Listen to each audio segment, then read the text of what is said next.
The first rays of dawn slice through the blinds, just like any other Tuesday. I grab my coffee, then my keys, humming a tune I can't quite place. Another day, another dollar, right? I pull open the front door, ready for the familiar hallway, the scent of my neighbor's morning toast. But there's nothing. Not a hallway, not a wall, just black. An endless, silent, pitch-black void stretching out from my doorstep. No sound, no wind, nothing. I slam the door shut, my heart hammering against my ribs. My hands are shaking. This has to be a dream, a nightmare. I rush to the window, pulling back the curtains.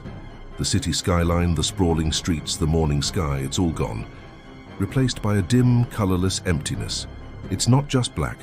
It's a void that seems to pulse, to breathe like slow-moving smoke in an infinite, lightless ocean. Panic starts to bubble in my throat. I pound on my neighbor Sarah's door. She opens it, her face pale, eyes wide with the same terror I feel. Soon the hallway is filled with frantic voices. Everyone is experiencing the same thing. Every window, every door, every single exit from our building opens into this impossible nothingness. Our phones are useless bricks, no signal, no internet. The GPS just spins, searching for a world that isn't there anymore. We all gather in the lobby, a small, terrified crowd trying to pretend we're in control. Someone suggests we're in a dome, some kind of government experiment. A man, fueled by adrenaline and fear, grabs a heavy lobby chair and heaves it at the large front window. The glass shatters, and the chair sails out into the void. We wait for the crash, the thud, any sound at all. But there's nothing. It just vanishes, swallowed by the silence. The tension is unbearable. A former rock climber, a guy from the 12th floor, has an idea. He fashions a harness from climbing gear and ropes, determined to rappel down the side of the building. We watch from the broken window as he lowers himself into the abyss. He makes it about halfway down, a small figure against the immense black, before the rope suddenly goes limp. He's gone, no scream, no struggle. The rope just hangs there, dangling into the void, perfectly still. Just when we think it can't get any worse, the lights begin to flicker. The emergency generator kicks in, but even its hum sounds strained, weak.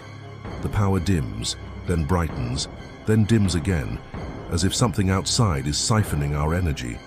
On the security monitor, the camera feeds for the exterior are mostly static, but through the noise, we see them. Faint, ghostly silhouettes of people walking aimlessly through the blackness just beyond our walls. A child's voice cuts through the panicked murmurs. A little girl is pointing at a window. "Look," she whispers, "they're waving at us." We all turn. In the void, faint shapes are materializing. They look like us. Identical copies of the residents, slowly drifting towards the building. Their faces are blank, their movements unnatural, and their eyes are solid black pits. They don't just look like us, they are us. The air grows cold. Mark, from accounting, is mid-sentence, trying to rationalize what's happening when he just vanishes. 1 second he's there, the next he's gone. A moment later, his duplicate appears outside, pressing its face against the glass. Its mouth moves, whispering words backward, a horrifying reversed mimicry of speech. A thin crack spiders across the window pane where its face touches the glass. Pure terror takes over. We scramble to barricade the doors and windows, piling furniture against every entry point. The building itself begins to groan. Long, deep creaks, as if its foundations have been torn away and it's now adrift in this endless sea of nothing. Then, a new horror. The intercom crackles to life, playing our own voices back at us, recordings of conversations we never had, twisted whispers about being chosen and welcomed. By the time the next dawn should have arrived, the building is silent. The makeshift barricades are torn down.